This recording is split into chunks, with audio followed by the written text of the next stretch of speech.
ਤੇ ਅੱਜ ਮੈਂ ਜਿਹੜੀ ਪ੍ਰੈਸ ਕਾਨਫਰੰਸ ਇੱਥੇ ਰੱਖੀ ਹੈ ਉਹਦਾ ਮੇਨ ਕਾਰਨ ਇਹ ਸੀ ਕਿ ਬਹੁਤ ਸਾਰੇ ਲੋਕਾਂ ਦੇ ਮਨ 'ਚ ਇਹ ਸੀ ਕਿ ਮੈਂ ਜਿਹੜੀ Bharatiya Janata party recently join ਕੀਤੀ ਹੈ ਉਹਦੇ ਕਾਰਨ ਕੀ ਹੈ। ਕੁਝ ਸਵਾਲ ਸੀ, ਮੀਡੀਆ ਵਾਲੇ ਵੀ ਕਈ ਦਿਨਾਂ ਤੋਂ ਕੁਝ ਦਿਨਾਂ ਤੋਂ ਇਹ ਸੋਚ ਰਹੇ ਸੀ ਕਿ ਗੱਲ ਕੀਤੀ ਜਾਵੇ। ਮੈਂ ਫਿਰ ਸੋਚਿਆ ਕਿਉਂ ਨਾ ਆਪਾਂ ਬੈਠ ਕੇ ਆਪਣੇ ਜੋ ਦਿਲ ਦੀ ਗੱਲ ਹੈ ਉਹ ਸਾਰੇ ਨਾਲ ਸਾਂਝੀ ਕਰ ਲਾਂਗੇ, ਨਾਲੇ ਸਵਾਲਾਂ ਦੇ ਜਵਾਬ ਦੇ ਦਾਂਗੇ। ਤੇ ਇਸੇ ਕਰਕੇ ਇੱਥੇ ਤੁਹਾਨੂੰ ਬੁਲਾਇਆ ਗਿਆ ਸੀ ਤੇ ਹੁਣ ਤੁਸੀਂ ਆਪਣਾ ਸਵਾਲ ਪੁੱਛ ਲਓ, ਇਕੱਠਿਆਂ ਦਾ ਹੀ ਮੈਂ ਜਵਾਬ ਦੇ ਦਿੰਦਾ।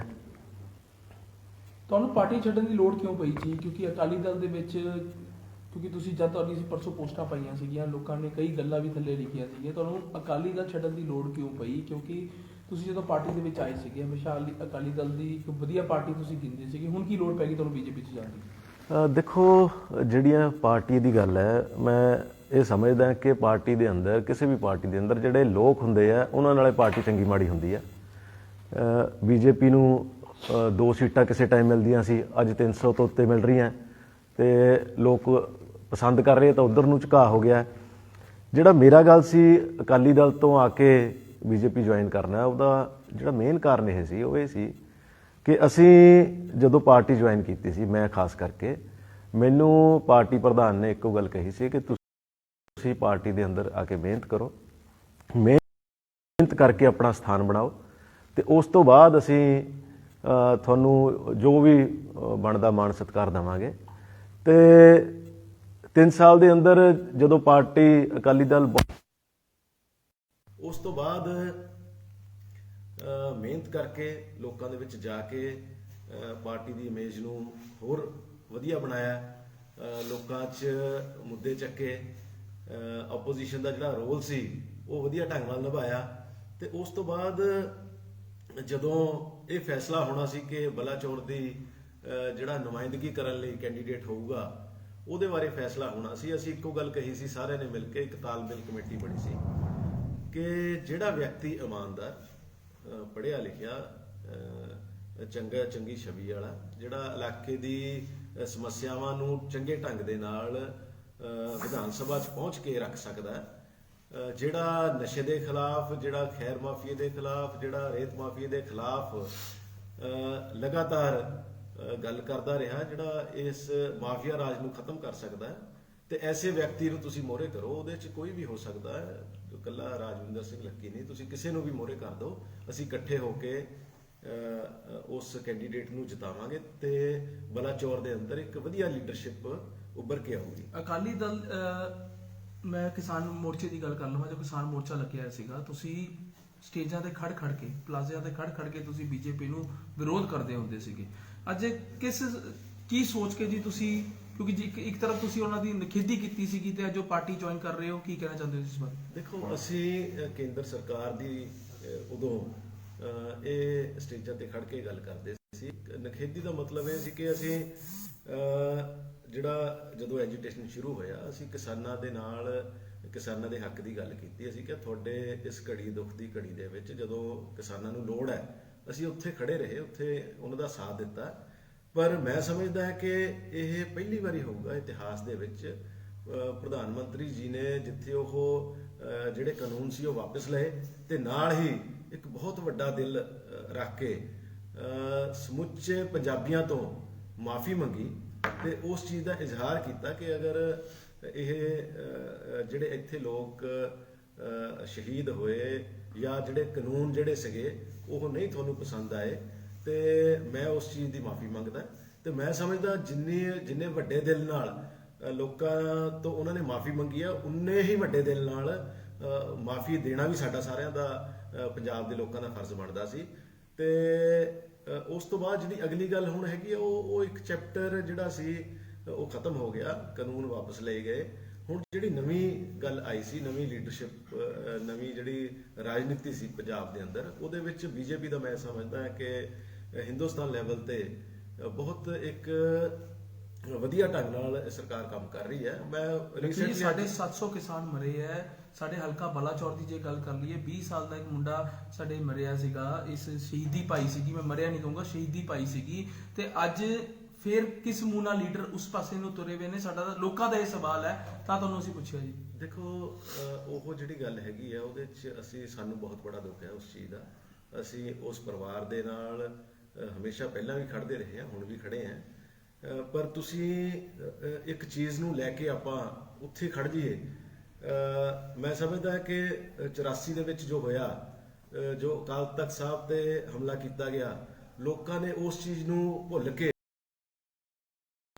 ਅੱਜ 3 ਵਾਰੀ ਕਾਂਗਰਸ ਪਾਰਟੀ ਦੀ ਸਰਕਾਰ ਬਣਾਤੀ। ਆਪਾਂ ਜੇ ਉੱਥੇ ਖੜੇ ਰਹੀਏ ਤਾਂ ਉਹਦਾ ਕੋਈ ਫਾਇਦਾ ਨਹੀਂ ਹੈ। ਇਸ ਚੀਜ਼ ਦੇ ਵਿੱਚ ਮੈਂ ਸਮਝਦਾ ਕਿ ਜੋ ਪ੍ਰਧਾਨ ਮੰਤਰੀ ਜੀ ਦਾ ਰੋਲ ਰਿਹਾ, ਉਹ ਤੋਂ ਬਾਅਦ ਹੁਣ ਉਹ ਗੱਲਾਂ ਜਿਹੜੀਆਂ ਹੈਗੀਆਂ ਉਹਦੇ ਤੇ ਮੈਂ ਸਮਝਦਾ ਕਿ ਕੋਈ ਗੱਲ ਕਰਨ ਦੀ ਗੱਲ ਰਹਿੰਦੀ ਨਹੀਂ ਹੈ।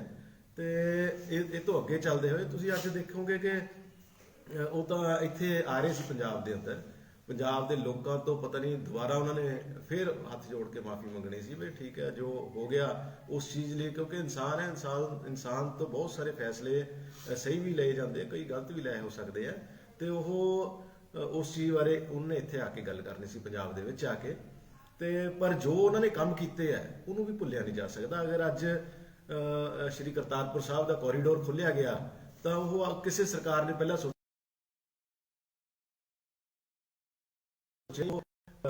ਸੋਚ ਕਰਕੇ ਉਹ ਖੁੱਲਿਆ ਗਿਆ।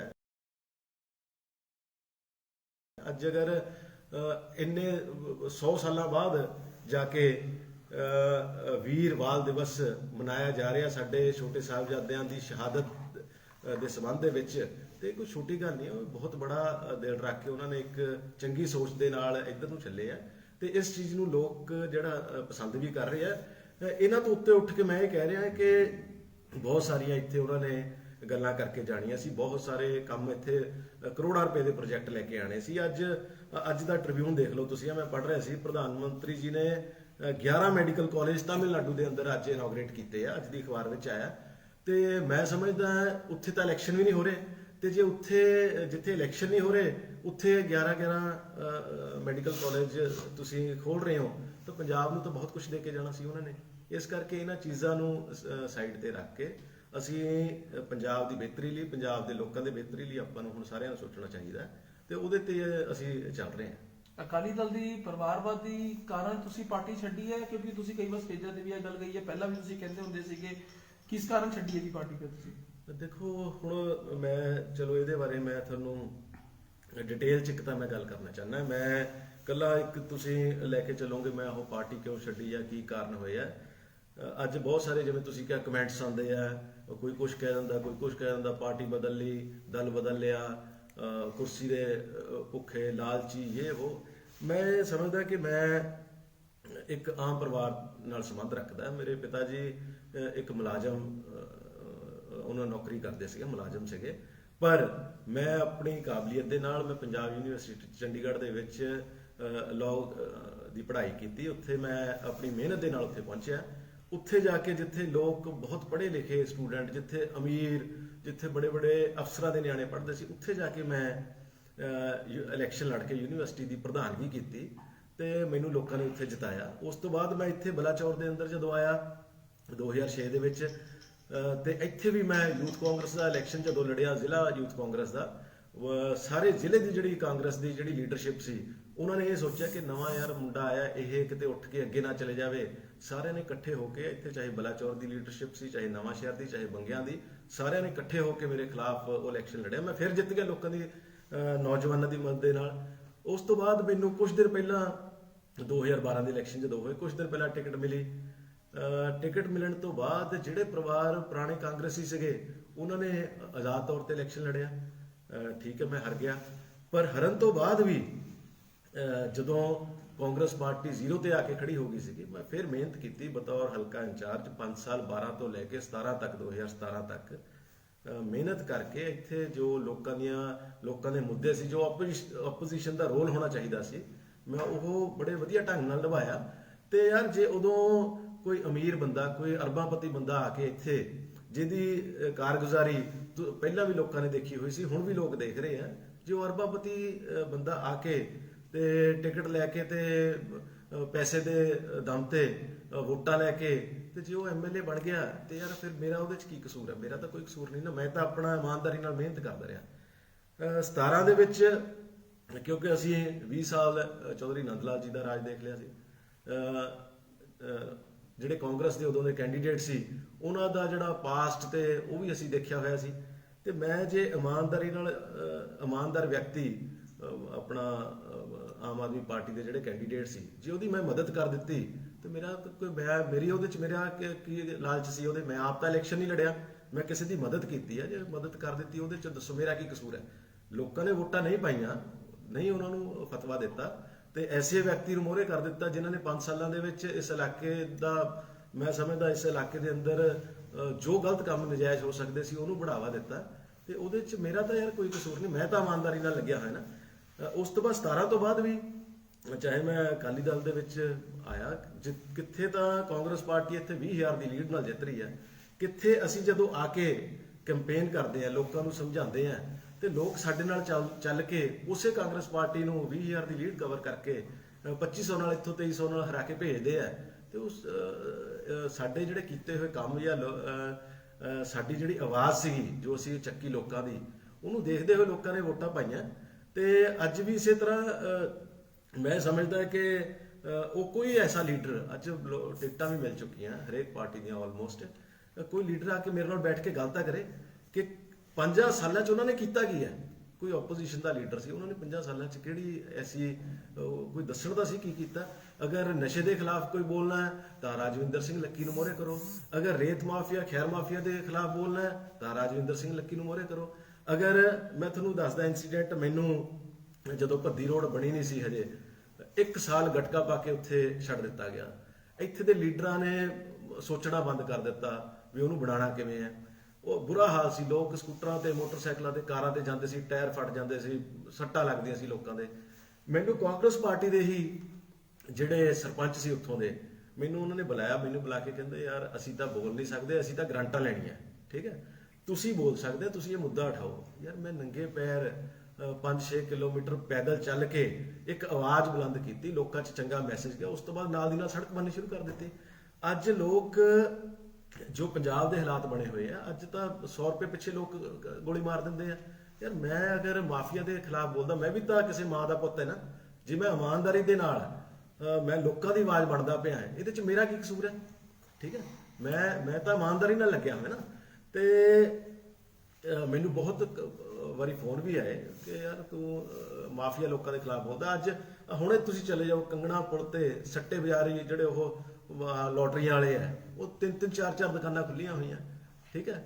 ਜਦੋਂ ਨਰੇਸ਼ ਕੁਮਾਰੀ SHO ਇੱਥੇ ਆਏ ਸੀਗੇ, ਉਹਨਾਂ ਨੇ ਸੱਟੇ ਵਾਲੇ ਸਭ ਬੰਦ ਕਰ ਦਿੱਤੇ ਸੀਗੇ ਤੇ ਇੱਥੇ ਦੇ ਨੁਮਾਇੰਦਿਆਂ ਨੇ ਉਹਨਾਂ ਦੀ ਬਦਲੀ ਕਰਾ ਦਿੱਤੀ। ਉਦੋਂ ਕੋਈ ਲੀਡਰ ਕਿਉਂ ਨਹੀਂ ਬੋਲਿਆ? ਉਦੋਂ ਰਾਜਵਿੰਦਰ ਸਿੰਘ ਲੱਕੀ ਬੋਲੇ। ਅੱਜ ਸੱਟੇ ਵਾਲੇ ਦੇ ਖਿਲਾਫ ਜੇ ਬੋਲਦਾ ਪਿਆ, ਮੇਰੇ ਨਾਲ ਚਲੋ ਦੇਖ ਲਓ ਉੱਥੇ ਜਾ ਕੇ ਕੀ ਮਾਹੌਲ ਹੈ।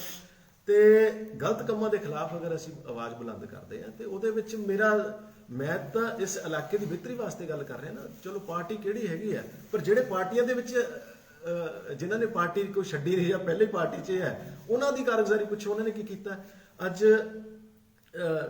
ਇੱਥੋਂ ਦੇ ਕਾਂਗਰਸ ਪਾਰਟੀ ਦੇ ਜਿਹੜੇ ਨੁਮਾਇੰਦੇ ਹੈ, ਉਹ ਤੀਜੀ ਪਾਰਟੀ ਚੇਂਜ ਕੀਤੀ ਉਹਨਾਂ ਨੇ ਪਹਿਲਾਂ ਅਕਾਲੀ ਦਲ ਵੱਲੋਂ ਇਲੈਕਸ਼ਨ ਲੜਿਆ ਜ਼ਿਲ੍ਹਾ ਪ੍ਰੀਸ਼ਦ ਦਾ, ਉਸ ਤੋਂ ਬਾਅਦ ਚੇਅਰਮੈਨੀ ਲੈ ਕੇ ਸੱਤਾ ਭੋਗਣ ਤੋਂ ਬਾਅਦ ਉਸ ਤੋਂ ਬਾਅਦ ਉਹ PP ਵੱਲੋਂ ਇਲੈਕਸ਼ਨ ਲੜੇ, ਉਸ ਤੋਂ ਬਾਅਦ ਉਹ ਕਾਂਗਰਸ ਪਾਰਟੀ ਵੱਲੋਂ ਲੜੇ। ਲੋਕਾਂ ਨੇ ਵੋਟਾਂ ਪਾਈਆਂ, ਜਿਤਾ ਦਿੱਤਾ ਉਹਨਾਂ ਨੂੰ। ਆਮ ਆਦਮੀ ਪਾਰਟੀ ਦੇ ਉਹ ਪਹਿਲਾਂ ਕਾਂਗਰਸ 'ਚ ਸੀ, ਆਜ਼ਾਦ ਵੀ ਲੜ ਲਏ, ਉਹ ਅਕਾਲੀ ਦਲ 'ਚ ਵੀ ਚੱਲੇ ਸੀ, ਉਹ ਅੱਜ ਆਪ 'ਚ ਆ ਗਏ।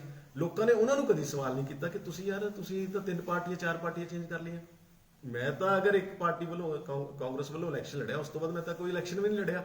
ਅੱਜ ਵੀ ਮੈਂ ਕੋਈ ਏਦਾਂ ਦੀ ਗੱਲ ਨਹੀਂ, ਪਤਾ ਨਹੀਂ ਇਲੈਕਸ਼ਨ ਲੜਨਾ ਜਾਂ ਨਹੀਂ ਲੜਨਾ। ਤੇ ਪਰ ਮੇਰੇ ਤੋਂ ਜੋ ਸਵਾਲ ਹੈ, ਮੇਰੇ ਤੋਂ ਸਵਾਲ ਤੁਸੀਂ ਇਹ ਪੁੱਛ ਸਕਦੇ ਆ ਕਿ ਤੂੰ ਯਾਰ ਇਲਾਕੇ ਵਾਸਤੇ ਕੀਤਾ ਕੀ ਹੈ, ਇਲਾਕੇ ਦੀ ਬਿਹਤਰੀ ਵਾਸਤੇ ਕੀ ਕੀਤਾ। ਅਗਰ DCM ਫੈਕਟਰੀ ਬੰਦ ਪਈ ਹੈ ਤਾਂ ਉਹਦੀ ਆਵਾਜ਼ ਕੋਈ ਹੋਰ ਕਿਉਂ ਨਹੀਂ ਚੱਕਦਾ? ਕਿਉਂ ਰਾਜਵਿੰਦਰ ਸਿੰਘ ਲੱਕੀ ਚੱਕ ਰਿਹਾ? ਅਗਰ ਸ਼ਰਿਆਂਸ ਪੇਪਰ ਮਿਲ ਨੂੰ ਬੰਦ ਕਰਾ ਦਿੱਤਾ ਗਿਆ, ਉੱਥੇ ਵਰਕਰਾਂ ਦੇ ਨਾਲ ਇਕੱਲਾ ਰਾਜਵਿੰਦਰ ਸਿੰਘ ਲੱਕੀ ਖੜਿਆ ਤੇ ਬਾਕੀ ਹੋਰ ਕੋਈ ਲੀਡਰ ਨਹੀਂ ਉੱਥੇ ਆ ਕੇ ਖੜਿਆ, ਤੇ ਕਿਸੇ ਨੇ ਸਵਾਲ ਕੀਤਾ ਕਿ ਹਾਂ ਤੁਸੀਂ ਕਿਉਂ ਨਹੀਂ ਖੜੇ? ਮੇਰੇ ਤੇ ਅੱਜ ਸਵਾਲ ਕਰਨਾ ਬਹੁਤ ਸੌਖਾ ਹੈ, ਪਰ ਮੈਂ ਸਮਝਦਾ ਮੇਰੇ ਉਹ ਦੋਸਤ ਮਿੱਤਰ, ਠੀਕ ਹੈ, ਮੈਨੂੰ ਬਹੁਤ ਸਾਰੇ ਲੋਕਾਂ ਨੇ ਪਿਆਰ ਦਿੱਤਾ। ਕੁਝ ਲੋਕ ਅੱਜ ਮੇਰੇ ਖਿਲਾਫ ਕੋਈ ਗਲਤ ਕਮੈਂਟ ਵੀ ਕਰਦੇ ਹੋਣਗੇ, ਪਰ ਮੈਂ ਉਹਨਾਂ ਨੂੰ ਵੀ ਇਹੀ ਬੇਨਤੀ ਕਰਦਾ, ਯਾਰ ਤੁਸੀਂ ਕੋਈ ਨਹੀਂ ਕਰ ਲਓ, ਕੋਈ ਦਿੱਕਤ ਵਾਲੀ ਗੱਲ ਨਹੀਂ, ਪਰ ਮੇਰੇ ਨਾਲ ਇੱਕ ਵਾਰੀ ਬੈਠ ਕੇ ਇਹ ਤਾਂ ਗੱਲ ਕਰੋ ਕਿ ਮੈਂ ਕੋਈ ਨਸ਼ਾ ਵਿੱਚ ਮੈਂ ਕੋਈ ਮਾਈਨਿੰਗ ਕੀਤੀ ਹੈ, ਮੈਂ ਕੋਈ ਗਲਤ ਕੰਮ ਕਰ ਰਿਹਾ, ਮੈਂ ਕਿਸੇ ਗਲਤ ਕੰਮ ਕਰਨ ਵਾਲੇ ਵਿਅਕਤੀ ਨੂੰ ਸਰਪ੍ਰਸਤੀ ਦੇ ਰਿਹਾ, ਅਗਰ ਮੈਂ ਕਿਸੇ ਨੂੰ ਰੋਕ ਰਿਹਾ, ਮੈਂ ਗਲਤ ਕੰਮਾਂ ਦੇ ਖਿਲਾਫ ਬੋਲਦਾ ਪਿਆ, ਉਹਦੇ ਵਿੱਚ ਯਾਰ ਪਾਰਟੀ ਦਾ ਕੀ ਮਤਲਬ ਹੈ? ਮੈਂ ਐਜ਼ ਏ ਇੰਡੀਵਿਜੂਅਲ ਮੈਂ ਗੱਲ ਕਰਦਾ ਤੇ ਮੈਂ ਕਿਸੇ ਦਾ ਨੁਕਸਾਨ ਤਾਂ ਨਹੀਂ ਕਰ ਰਿਹਾ, ਮੈਂ ਇਲਾਕੇ ਦੀ ਬਿਹਤਰੀ ਵਾਸਤੇ ਕੰਮ ਕਰ ਰਿਹਾ। ਜਿਹੜੀ ਗੱਲਾਂ ਤੁਸੀਂ ਕਹਿ ਰਹੇ ਹੋ, ਫਿਰ ਇਹ ਤੁਹਾਡੀ ਪਾਰਟੀ ਨੂੰ, ਪਾਰਟੀ ਪ੍ਰਧਾਨ ਨੂੰ, ਸੁਖਬੀਰ ਸਿੰਘ ਬਾਦਲ ਜੀ ਨੂੰ ਨਹੀਂ ਪਤਾ ਸੀ ਕਿ ਜਿਹੜੀਆਂ 4.5 ਸਾਲ ਦੀਆਂ ਤੁਸੀਂ ਗੱਲ ਕਰ ਰਹੇ ਹੋ ਕਿ ਮੈਂ ਆਵਾਜ਼ ਚੱਕੀ ਹੈ, ਤਾਂ ਉਹਨਾਂ ਨੇ ਫਿਰ ਕਿਉਂ ਨਹੀਂ ਤੁਹਾਡੇ ਉੱਪਰ ਵਿਸ਼ਵਾਸ ਜਤਾਇਆ? ਦੇਖੋ, ਮੈਂ ਇੱਕ ਤੁਹਾਨੂੰ ਗੱਲ ਦੱਸਦਾ, ਇਹ ਕੋਈ ਲੁਕੀ ਹੋਈ ਗੱਲ ਨਹੀਂ ਹੈ। ਜਦੋਂ ਮੈਂ ਪਾਰਟੀ ਜੁਆਇਨ ਕੀਤੀ ਸੀ, ਉਹਨਾਂ ਨੇ ਮੈਨੂੰ ਇੱਕ ਗੱਲ ਕੀਤੀ ਸੀ ਕਿ ਜਿਹੜਾ ਇਹ ਪਰਿਵਾਰ ਹੈ ਚੌਧਰੀ ਨੰਦ ਲਾਲ ਜੀ ਦਾ, ਨੰਦ ਲਾਲ ਜੀ ਨੇ ਆਪਣਾ ਜਿਹੜਾ 20 ਸਾਲ ਦਾ ਟੈਨਿਓਰ ਸੀ ਉਹ ਬੜਾ ਵਧੀਆ ਟਾਈਮ ਗੁਜ਼ਾਰਤਾ। ਉਸ ਤੋਂ ਬਾਅਦ ਸਾਡੇ ਕੋਲ ਲੀਡਰਸ਼ਿਪ ਦੀ ਕਮੀ ਹੈ, ਉਹਨਾਂ ਦਾ ਪਰਿਵਾਰ ਜਿਹੜਾ ਹੈਗਾ ਉਹ ਸક્ષਮ ਨਹੀਂ ਹੈ, ਉਹ ਕੋਈ ਉਹਨਾਂ 'ਚ ਕੈਪੇਬਿਲਿਟੀ ਨਹੀਂ ਹੈ, ਕਿਉਂਕਿ ਦੇਖਿਆ ਹੋਇਆ ਚੌਧਰੀ ਨੰਦ ਲਾਲ ਜੀ ਨੇ ਆਪਣੇ ਬੇਟੇ ਨੂੰ, ਅੱਜ ਲੀਡਰ ਜਿਹੜੇ ਹੈ ਨਾ, ਅੱਜ MLA ਐਕਸ MLA, ਉਹ ਆਪਣੇ ਆਪ ਤੋਂ ਬਾਅਦ ਆਪਣੇ ਮੁੰਡਿਆਂ ਨੂੰ, ਚਾਹੇ ਉਹ ਜਿੱਦਾਂ ਦਾ ਮਰਜ਼ੀ ਹੈ, ਕਿਸੇ ਨੂੰ ਕੋਈ ਚੇਅਰਮੈਨ ਬਣਾ ਰਿਹਾ, ਕਿਸੇ ਨੂੰ MLA ਬਣਾਉਣ ਦੀ ਸੋਚ ਰਿਹਾ, ਉਹਨਾਂ ਤੋਂ ਪੁੱਛਦਾ ਸੀ ਤੁਸੀਂ ਕੀਤਾ ਕੀ ਹੈ? ਚੌਧਰੀ ਨੰਦ ਲਾਲ ਜੀ ਦੇ ਬੇਟੇ ਨੂੰ ਚੇਅਰਮੈਨ ਬਣਾਇਆ ਗਿਆ ਕੋਆਪਰੇਟਿਵ ਬੈਂਕ ਦਾ, ਨਵਾਂ ਸ਼ਹਿਰ ਦਾ, ਸੈਂਟਰਲ ਕੋਆਪਰੇਟਿਵ ਬੈਂਕ ਦਾ। ਪੁੱਛਦਾ ਸੀ ਤੁਸੀਂ ਕੀਤਾ ਕੀ ਹੈ ਉੱਥੇ? ਇੱਥੇ ਆ ਕੇ ਨਾਲ ਬੈਠ ਜਾਣ, ਮੀਡੀਆ ਦੇ ਸਾਹਮਣੇ ਦੱਸਣ ਵੀ ਹਾਂ ਜੀ ਮੈਂ ਬੈਂਕ ਲਈ ਆਹ ਕੀਤਾ, ਮੈਂ ਇਸ ਇਲਾਕੇ ਲਈ ਆਹ ਕੀਤਾ ਕੀ ਹੈ ਉਹਨਾਂ ਨੇ ਕੀਤਾ ਇਹ ਹੈ ਕਿ ਗੜ੍ਹਸ਼ੰਕਰ ਦੇ ਵਿੱਚ ਕਲੋਨੀਆਂ ਕੱਟਦੇ ਰਹੇ। ਅੱਜ ਕੰਢੀ ਕਨਾਲ ਦੀ ਗੱਲ ਚੱਲਦੀ ਹੈ, ਕੰਢੀ ਕਨਾਲ ਕਿਉਂ ਨਹੀਂ ਬਣੀ ਅੱਜ ਤੱਕ? ਕਿਉਂਕਿ ਜਿਹੜੀ ਸੋਚ ਤਾਂ ਗੜ੍ਹਸ਼ੰਕਰ ਦੇ ਵਿੱਚ ਤਾਂ ਕਲੋਨੀਆਂ ਕੱਟਦੇ ਪਏ ਸੀ, ਪਲਾਟ ਆਪਣੇ ਕੱਟਦੇ ਫਿਰਦੇ ਸੀ। ਸੋਚ ਤਾਂ ਇਹ ਸੀ ਕਿ ਹੁਸ਼ਿਆਰਪੁਰ ਦੇ ਵਿੱਚ ਕਬਜ਼ਿਆਂ ਦੇ ਪਲਾਟ ਲੈਂਦੇ ਫਿਰਦੇ ਸੀ। ਜੇ ਇਦਾਂ ਦੇ ਲੋਕ, ਅੱਜ ਉਹੀ ਲੋਕ ਜਿਹੜੇ ਇੱਥੇ ਮਾਈਨਿੰਗ ਮਾਫੀਆ ਵਾਲੇ ਸੀ, ਉਹੀ ਲੋਕ ਜਿਹੜੇ ਸ਼ਰਾਬ ਦੀ ਤਸਕਰੀ ਕਰਦੇ ਸੀ, ਅਗਰ ਅੱਜ ਉਹ ਇੱਥੋਂ ਦੇ ਅਕਾਲੀ ਦਲ ਦੇ ਕੈਂਡੀਡੇਟ ਨਾਲ ਤੁਰੇ ਹੋਏ ਆ, ਤਾਂ ਇਹ ਸਵਾਲ ਮੈਨੂੰ ਨਾ ਪੁੱਛੋ, ਉਹਨਾਂ ਨੂੰ ਪੁੱਛੋ ਕਿਉਂ ਤੁਰਦੇ ਪਏ ਆ। ਅੱਜ ਮੈਂ ਇੱਕ ਧਰਨਾ ਸੀ, ਮੈਂ ਉਸ ਧਰਨੇ ਦੇ ਵਿੱਚ ਮੈਂ ਗੱਲ ਕੀਤੀ, ਮੈਂ ਕਿਹਾ ਦੇਖੋ ਬਾਕੀਆਂ ਦਾ ਮੈਨੂੰ ਪਤਾ ਨਹੀਂ, ਅਗਰ ਮੈਂ ਆ ਗਿਆ ਤਾਂ ਮੈਂ ਇੱਥੇ ਜਿਹੜਾ ਗਲਤ ਕੰਮ ਕਰਦੇ ਆ, ਜਿਹੜਾ ਮਾਫੀਆ ਲੋਕ ਹੈ, ਮੈਂ ਉਹਨਾਂ ਨੂੰ ਇੱਥੇ ਮੇਰੇ ਹੁੰਦੇ ਹੋਏ ਨਹੀਂ ਮੈਂ ਰਹਿਣ ਦਿੰਦਾ, ਉਹ ਦਰਿਆ ਨਹੀਂ ਟੱਪਣ ਦਿੰਦਾ ਉਹਨਾਂ ਨੂੰ। ਮੈਂ ਇੱਕ ਗੱਲ ਹੋਰ ਕੀਤੀ ਕਿ ਇੱਥੇ ਜਿਹੜੇ ਠੱਗੀਆਂ ਮਾਰਦੇ ਆ, ਜਿਹੜੇ ਪ੍ਰਾਪਰਟੀ ਦੀਆਂ ਠੱਗੀਆਂ ਮਾਰ ਕੇ ਇੱਥੇ ਲੀਡਰਾਂ ਦੇ ਨਾਲ ਹੁਣ ਫੋਟੋਆਂ ਖਿਚਾਉਂਦੇ ਆ, ਇੱਦਾਂ ਨਹੀਂ ਹੋਣਾ ਚਾਹੀਦਾ। ਤੇ ਉੱਥੇ ਇੱਕ ਸਾਡੀ ਹੀ ਪਾਰਟੀ ਦਾ ਜਿਹੜਾ ਉੱਥੇ ਵਰਕਰ ਸੀ, ਕਹਿ ਲਓ, ਲੀਡਰ ਤਾਂ ਨਹੀਂ ਮੈਂ ਕਹਿ ਸਕਦਾ, ਉਦੋਂ ਦੀ ਅਕਾਲੀ ਦਲ ਦਾ, ਉਹਨੂੰ ਬੜੀ ਤਕਲੀਫ ਹੋਈ। ਕਹਿੰਦਾ ਯਾਰ ਦੇਖੋ ਇਹ ਇੱਦਾਂ ਸਾਡੇ ਬਾਰੇ ਇਹ ਕਹਿੰਦਾ। ਉੱਥੇ ਇੱਕ ਵਿਅਕਤੀ ਨੇ ਉਹਨੂੰ ਕਿਹਾ ਵੀ ਉਹਨੇ ਉਸ ਵਿਅਕਤੀ ਬਾਰੇ ਗੱਲ ਕੀਤੀ ਹੈ ਜਿਹੜਾ ਠੱਗੀ ਮਾਰਦਾ ਹੈ, ਜਿਹੜੇ ਠੱਗੀ ਮਾਰਦੇ। ਜੇ ਪ੍ਰਾਪਰਟੀ ਡੀਲਿੰਗ ਕੋਈ ਯਾਰ ਗਲਤ ਕੰਮ ਨਹੀਂ ਹੈ, ਇਹ ਤਾਂ ਇੱਕ ਧੰਦਾ ਹੈ, ਉਹ ਕਰੋ ਤੁਸੀਂ। ਮੈਂ ਉਹਨਾਂ ਬਾਰੇ ਨਹੀਂ, ਸਾਰਿਆਂ ਬਾਰੇ ਨਹੀਂ ਮੈਂ ਕਹਿ ਰਿਹਾ, ਮੈਂ ਸਿਰਫ ਉਹ ਜਿਹੜੇ 1 2 3 4 ਲੋਕ ਜਿਹੜੇ ਠੱਗੀਆਂ ਮਾਰਦੇ ਆ, ਮੈਂ ਉਹਨਾਂ ਬਾਰੇ ਕਹਿ ਰਿਹਾ। ਉਹਦਾ ਰਿਜ਼ਲਟ ਕੀ ਹੋਇਆ? 1 ਹਫ਼ਤੇ ਬਾਅਦ, ਮੇਰੀ ਗੱਲ ਦਾ ਬੁਰਾ ਲੱਗਿਆ ਹੋਊਗਾ ਉਹਨੂੰ, ਪਰ 1 ਹਫ਼ਤੇ ਬਾਅਦ 420 ਦਾ ਪਰਚਾ ਦਰਜ ਹੋ ਗਿਆ। ਤੇ ਜੇ ਇਦਾਂ ਦੇ ਲੋਕ ਹੁਣ ਮੋਹਰੇ ਆਉਣਗੇ ਜਾਂ ਇਦਾਂ ਦੇ ਲੋਕਾਂ ਨੂੰ ਨਾਲ ਲੈ ਕੇ ਚੱਲੋਗੇ ਤਾਂ ਉਹਦੇ ਵਿੱਚ ਮੈਂ ਤਾਂ ਨਹੀਂ ਸਾਥ ਦੇ ਸਕਦਾ, ਮੇਰਾ ਜ਼ਮੀਰ ਨਹੀਂ ਅਲਾਉ ਕਰਦਾ। ਤੇ ਰਹੀ ਗੱਲ ਜਿਹੜੀ ਪਾਰਟੀ ਪ੍ਰਧਾਨ ਦੀ ਤੁਸੀਂ ਗੱਲ ਕੀਤੀ, ਉਹਨਾਂ ਦੀ ਨੌਲੇਜ ਹੈ, ਪਰ ਉਹਨਾਂ ਦੀ ਮਜਬੂਰੀ ਹੋ ਗਈ। ਆਪਣਾ ਕਈ ਪਾਰਟੀਆਂ ਦੇ ਵਿੱਚ ਪਰਿਵਾਰਵਾਦ ਜਿਹੜਾ ਹੈ ਉਹ ਬਹੁਤ ਭਾਰੀ ਹੋ ਜਾਂਦਾ ਹੈ, ਕਈ ਪਾਰਟੀਆਂ 'ਚ ਪੈਸਾ ਬਹੁਤ ਭਾਰੀ ਹੋ ਜਾਂਦਾ ਹੈ, ਇਹ ਸਾਰੀਆਂ ਚੀਜ਼ਾਂ ਹੁੰਦੀਆਂ। 9 ਮੈਂਬਰੀ ਟੀਮ ਤਾਲਮੇਲ ਕਮੇਟੀ ਬਣਾਈ ਸੀਗੀ ਜੀ, ਤੁਸੀਂ ਚਲੇ ਗਏ, ਬ੍ਰਿਗੇਡੀਅਰ ਰਾਜਕੁਮਾਰ ਜੀ ਦਾ ਰੌਲਾ ਪਿਆ ਹੋਇਆ ਜੀ, ਉਹ ਵੀ ਚੱਲ ਰਹੀ ਹੈ, ਤੇ ਉਸ ਤੋਂ ਬਾਅਦ ਰਾਜਪਾਲ ਚੌਹਾਨ ਵੀ ਕੱਲ ਚਲੇ ਗਏ। ਜਿਹੜੀ 9 ਮੈਂਬਰੀ ਕਮੇਟੀ ਬਣਾਈ ਸੀਗੀ, ਹੁਣ ਉਹਦਾ ਕੀ ਬਣ ਰਿਹਾ ਜੀ? ਹੁਣ ਕੀ ਲੱਗਦਾ ਤੁਹਾਨੂੰ? ਨਹੀਂ, ਉਹ ਤਾਂ ਇੱਕ ਤਾਲਮੇਲ ਕਮੇਟੀ ਉਦੋਂ ਬਣਾਈ ਸੀ, ਉਹਦੇ ਵਿੱਚ ਆਲਮੋਸਟ ਜਿਹੜੇ 8 ਮੈਂਬਰ ਜਿਹੜੇ ਸੀ ਉਹ ਤਾਲਮੇਲ ਨਾਲ ਚੱਲਦੇ ਰਹੇ। ਤੇ ਗੱਲ ਵੀ ਇਹੀ ਹੋਈ ਸੀ ਕਿ ਜਿਹੜੇ ਵਧੀਆ ਵਿਅਕਤੀ ਹੈ, ਜਿਹੜੇ ਇਮਾਨਦਾਰ ਵਿਅਕਤੀ ਹੈ, ਜਿਹੜੇ ਇਸ ਇਲਾਕੇ ਨੂੰ ਅੱਗੇ ਲੈ ਕੇ ਜਾ ਸਕਦੇ, ਉਹਨਾਂ 'ਚੋਂ ਤੁਸੀਂ ਕਿਸੇ ਨੂੰ ਵੀ ਮੋਹਰੇ ਕਰ ਦੋਗੇ ਤਾਂ ਲੋਕ ਵੀ ਸਾਥ ਦੇਣਗੇ ਤੇ ਜਿਹੜੇ ਨਾਲ ਦੇ ਸਾਥੀ ਹੈਗੇ ਉਹ ਵੀ ਸਾਥ ਦੇਣਗੇ।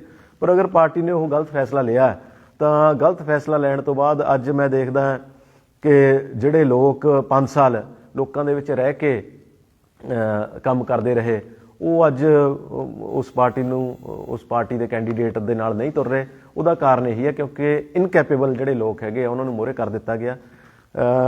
ਬਲਾਚੌਰ ਦੇ ਅੰਦਰ ਬਹੁਤ ਸਾਰੇ ਮੁੱਦੇ ਇੱਦਾਂ ਦੇ ਜਿਹੜੇ ਤੁਸੀਂ ਚੱਕ ਸਕਦੇ ਹੋ, ਜਿਹੜੇ ਆਪਣੀ ਲੀਡਰਸ਼ਿਪ ਨਾਲ ਗੱਲ ਕਰ ਸਕਦੇ ਹੋ। ਅੱਜ ਮੈਂ ਅਗਰ BJP 'ਚ ਆਇਆ, ਮੈਂ ਚੁੱਪ ਕਰਕੇ ਥੋੜ੍ਹਾ ਬੈਠਣਾ, ਮੈਂ ਆਪਣੀ ਲੀਡਰਸ਼ਿਪ ਨੂੰ ਦੱਸਣਾ ਹੈ ਕਿ ਬਲਾਚੌਰ ਦੇ ਅੰਦਰ ਕਿਹੜੇ ਕੰਮ ਹੋਣੇ ਚਾਹੀਦੇ, ਕਿ ਇਹਨਾਂ ਦੀਆਂ ਕਿਹੜੇ ਕੰਮਾਂ ਦੀ ਕਮੀ ਹੈ, ਕਿਹੜੀਆਂ ਘਾਟਾਂ ਹੈ, ਅਤੇ ਉਹ ਕੰਮ ਕਰਵਾਉਣ ਲਈ ਅਸੀਂ ਜ਼ੋਰ ਲਾਵਾਂਗੇ। ਇਹ ਤਾਂ ਨਹੀਂ ਹੈ ਵੀ ਇਲੈਕਸ਼ਨ ਦੇ ਵਿੱਚ ਮੈਂ ਆਪਣਾ ਵਿਜ਼ਨ ਦੱਸੂਗਾ, ਕਿਸੇ ਨੂੰ ਵੀ ਟਿਕਟ ਮਿਲੂਗੀ, ਅਸੀਂ ਆਪਣੀ ਪਾਰਟੀ ਦਾ ਅਸੀਂ ਆਪਣਾ ਵਿਜ਼ਨ ਦੱਸਾਂਗੇ ਕਿ ਠੀਕ ਹੈ ਸਾਡੀ ਪਾਰਟੀ ਦਾ ਜਾਂ ਇਹ ਵਿਜ਼ਨ ਹੈ, ਅਸੀਂ ਇਸ ਇਲਾਕੇ ਦੀ ਬਿਹਤਰੀ ਵਾਸਤੇ ਆਹ ਕੰਮ ਕਰਨਾ ਚਾਹੁੰਦੇ ਹਾਂ। ਜਿੱਦਾਂ ਕਾਂਗਰਸ ਦੀਆਂ ਪੋਲਾਂ ਖੁੱਲੀਆਂ ਜੀ, ਹੁਣ ਅਕਾਲੀ ਦਲ ਦੀ ਵੀ ਖੋਲੂਗੇ ਜੀ? ਯਾਰ ਪੋਲਾਂ ਤਾਂ ਮੈਂ ਕੀ ਖੋਲ੍ਹੀਆਂ, ਤਾਂ ਲੋਕਾਂ ਨੂੰ ਪਤਾ ਸਾਰੀਆਂ। ਤੇ ਤੁਸੀਂ ਬੋਲੇ ਨਾ 4 ਸਾਲ ਦਾ। ਹਾਂ ਬਿਲਕੁਲ, ਮੈਂ ਤਾਂ ਦੇਖੋ ਮੈਂ ਕਿਸੇ ਫਿਰ ਉਹੀ ਗੱਲ ਹੈ, ਕਿਸੇ ਇੱਕ ਪਾਰਟੀ ਜਾਂ ਕਿਸੇ ਲੀਡਰ ਦੀ ਗੱਲ ਨਹੀਂ ਹੈ। ਜਿਹੜਾ ਲੋਕਾਂ ਨੇ ਕਿਸੇ ਨੂੰ ਫਤਵਾ ਦਿੱਤਾ, ਜਿਤਾ ਕੇ ਭੇਜਿਆ, ਉਹਨਾਂ ਦਾ ਫਰਜ਼ ਬਣਦਾ ਸੀ ਇਸ ਇਲਾਕੇ ਦੀ ਤਰੱਕੀ ਵਾਸਤੇ ਕੰਮ ਕਰਨਾ। ਅਗਰ ਜੇ ਨਹੀਂ ਕੰਮ ਕੀਤਾ, ਲੋਕਾਂ ਨੂੰ ਪਤਾ, ਪਰ ਮੈਂ ਉਸ ਗੱਲ ਨੂੰ, ਕਈ ਗੱਲਾਂ ਨਹੀਂ ਵੀ ਪਤਾ ਹੋ, ਉਜਾਗਰ ਕਰਦਾ ਰਿਹਾ। ਤੇ ਉਹਦਾ ਫਰਕ ਪਤਾ ਕੀ ਹੁੰਦਾ? ਉਹਦਾ ਫਰਕ ਇਹ ਹੁੰਦਾ ਕਿ ਜਿਹੜੀ ਸਰਕਾਰ ਹੁੰਦੀ ਹੈ, ਜੇ ਉਹਦੇ ਵਿਰੋਧੀ ਧਿਰ ਵਧੀਆ ਢੰਗ ਨਾਲ ਆਪਣਾ ਰੋਲ ਨਿਭਾਵੇ ਤਾਂ ਉਹ ਸਰਕਾਰ ਸੋਚਣ ਤੇ ਮਜਬੂਰ ਹੋ ਜਾਂਦੀ ਹੈ। ਕਿਉਂਕਿ 2 ਸਾਲ 2.5 ਸਾਲ ਤੁਸੀਂ ਦੇਖਿਆ ਹੋਣਾ, ਇੱਥੇ ਦੇ ਜਿਹੜੇ ਨੁਮਾਇੰਦੇ ਸੀ ਉਹਨਾਂ ਨੇ ਜਾਂ ਸ਼ਰਾਬ ਮਾਫੀਆ ਜਾਂ ਰੇਤ ਮਾਫੀਆ ਜਾਂ ਖੈਰ ਮਾਫੀਆ, ਲੁੱਟ ਖਸੁੱਟ ਇੱਥੇ ਚੱਲਦੀ ਰਹੀ। ਪਾਰਲੀਮੈਂਟ ਦੇ ਇਲੈਕਸ਼ਨ ਦੇ ਵਿੱਚ ਅਸੀਂ ਉਹਨਾਂ ਦੀ ਜਿਹੜੀ ਇਹ ਗਲਤ ਕੰਮ ਸੀ ਉਹ ਉਜਾਗਰ ਕੀਤੇ। ਮੁੰਡਾ ਟੈਕਸ ਇੱਥੋਂ ਲਿਆ ਜਾਂਦਾ ਸੀ ਟਿੱਪਰਾਂ ਵਾਲਿਆਂ ਤੋਂ, ਉਹ ਉਜਾਗਰ ਕੀਤਾ। ਲੋਕਾਂ ਨੇ ਦੇਖੋ ਉਹਨਾਂ ਦਾ ਹਾਲ ਕੀ ਕਰਕੇ ਰੱਖਤਾ, ਇੱਥੋਂ ਬੁਰੀ ਤਰ੍ਹਾਂ ਹਰਾ ਕੇ ਭੇਜਿਆ। ਉਹ ਤੋਂ ਬਾਅਦ ਉਹਨਾਂ ਦੀ ਨੀਂਦ, ਅਸੀਂ ਗਲਤ ਕੰਮ ਕਰਦੇ ਸੀ ਇਹ, ਅਸੀਂ ਤਾਂ ਸੋਚਦੇ ਸੀ ਕਿ ਲੋਕਾਂ ਨੂੰ ਨਹੀਂ ਪਤਾ, ਪਰ ਲੋਕਾਂ ਨੂੰ ਤਾਂ ਸਭ ਕੁਝ ਪਤਾ ਹੈ। ਲੋਕਾਂ ਨੇ ਰਿਜ਼ਲਟ ਦੇ ਦਿੱਤਾ। ਅਗਰ ਗੜਸ਼ੰਕਰ ਰੋਡ ਦੇ ਵਿੱਚ, ਉਹੀ ਗੜਸ਼ੰਕਰ ਰੋਡ ਆ ਜਿੱਥੇ ਤੁਰਿਆ ਨਹੀਂ ਜਾਂਦਾ ਸੀ 2.5 ਸਾਲ 3 ਸਾਲ ਤੇ ਪਾਣੀ ਖੜ ਜਾਂਦਾ ਸੀ। ਉਹੀ ਭੱਦੀ ਰੋਡ ਆ ਜਿੱਥੇ ਬੁਰਾ ਹਾਲ ਸੀਗਾ। ਉਹੀ ਬੂਲੇ ਵਾਲਾ ਦਾ ਮੋੜ ਸੀ ਜਿੱਥੇ ਬੁਰਾ ਹਾਲ ਸੀ। ਪਰ ਅਸੀਂ ਜੇ ਉੱਥੇ ਗੱਲ ਚੱਕੀ ਤਾਂ ਉਹਦਾ ਰਿਜ਼ਲਟ ਚੰਗੇ ਨਿਕਲੇ। ਸਰਕਾਰ ਨੂੰ ਸੋਚਣ ਤੇ ਉਹ ਮਜਬੂਰ ਹੋ ਗਈ। ਤੇ ਮੇਰੇ ਕਹਿਣ ਦਾ ਮਤਲਬ ਇਹੀ ਹੈ ਕਿ ਜਿਹੜੇ ਨੁਮਾਇੰਦੇ ਸਟੇਜਾਂ ਤੇ ਖੜ ਕੇ ਆਪਣਾ ਵਿਜ਼ਨ ਨਹੀਂ ਦੱਸ ਸਕਦੇ। ਅੱਜ ਸੁਖਬੀਰ ਸਿੰਘ ਬਾਦਲ, ਹਰਸਿਮਰਤ ਬਾਦਲ ਆਏ ਇੱਥੇ ਰੈਲੀ ਕਰਕੇ ਗਏ ਬਲਾਚੌਰ ਦੇ ਵਿੱਚ। ਉੱਥੇ ਤੁਹਾਨੂੰ ਲੋਕਾਂ ਨੇ ਚੁਣ ਕੇ ਭੇਜਣਾ ਵਿਧਾਨ ਸਭਾ ਦੇ ਵਿੱਚ ਅਗਰ, ਤਾਂ ਤੁਸੀਂ ਆਪਣਾ ਵਿਜ਼ਨ ਤਾਂ ਦੱਸੋ। ਤੁਸੀਂ ਅਗਰ ਜਿੰਦਾਬਾਦ ਮੁਰਦਾਬਾਦ ਫਲਾਨਾ ਧਮਕੜਾ ਕਰਕੇ ਤੁਸੀਂ ਉਸ ਗੱਲ ਨੂੰ ਖਤਮ ਕਰ ਦੋਗੇ ਤਾਂ ਲੋਕਾਂ ਨੂੰ ਤੁਹਾਡਾ ਵਿਜ਼ਨ ਕੀ ਪਤਾ ਲੱਗਿਆ, ਲੋਕਾਂ ਨੂੰ ਤੁਹਾਡੀ ਸੋਚ ਕੀ ਪਤਾ ਲੱਗੀ, ਤੁਹਾਡਾ ਆਪਣਾ ਤੁਸੀਂ ਕਿਵੇਂ, ਤੁਹਾਨੂੰ ਤਾਂ ਚਾਹੀਦਾ ਸੀ ਕਿ ਆਪਣੇ ਇਲਾਕੇ ਦੀਆਂ ਮੰਗਾਂ ਉੱਥੇ ਰੱਖਦੇ, ਆਪਣੇ ਇਲਾਕੇ ਦੀ ਗੱਲ ਉੱਥੇ ਰੱਖਦੇ, ਲੋਕਾਂ ਨੂੰ ਸਮਝਾਉਂਦੇ ਕਿ ਮੈਂ ਆਹ ਕੰਮ ਕਰਨਾ ਚਾਹੁੰਦਾ। ਤੇ ਜੇ ਉਹ ਤੁਸੀਂ ਨਹੀਂ ਕੀਤਾ ਤੇ ਆਪਣਾ ਸੁੱਚੇ ਮੂੰਹ ਤੁਸੀਂ ਵਾਪਸ ਆ ਜਾਣਾ। ਤੇ ਤੁਹਾਨੂੰ ਤਾਂ ਵਿਧਾਨ ਸਭਾ 'ਚ ਇਲਾਕੇ ਦੀ ਲੜਾਈ ਲੜਨ ਲਈ ਭੇਜਣਾ, ਤੇ ਉੱਥੇ ਫਿਰ ਲੋਕ ਕਿਉਂ ਤੁਹਾਨੂੰ ਭੇਜਣਗੇ? ਇਹ ਸਾਰੀਆਂ ਚੀਜ਼ਾਂ ਸੋਚਣ ਦੀ ਗੱਲ ਹੈ। ਤੇ ਬਾਕੀ ਮੇਰਾ ਜਿਹੜਾ ਪਾਰਟੀ ਚੇਂਜ ਕਰਨ ਦਾ ਇਹੀ ਸੀਗਾ ਕਿ ਮੈਂ ਸਮਝਦਾ ਕਿ ਬੀਜੇਪੀ ਜਿਹੜੀ ਹੈਗੀ ਹੈ, ਅੱਜ ਕੇਂਦਰ ਦੇ ਵਿੱਚ ਇਹਨਾਂ ਦੀ ਸਰਕਾਰ ਹੈ। ਅੱਜ ਕੋਈ ਵੀ ਪਾਰਟੀ ਹੈ, ਪੰਜਾਬ ਦੇ ਜਿਹੜੇ ਹਾਲਾਤ ਹੈ ਉਹ ਕੋਈ ਉੱਦਾਂ ਝੂਠੇ ਲਾਰੇ ਜਿੰਨੇ ਮਰਜ਼ੀ ਲਾਈ ਜਾਵੇ, ਉਹਦੇ ਲਈ ਪੈਸਾ ਚਾਹੀਦਾ, ਫੰਡਸ ਚਾਹੀਦੇ ਆ।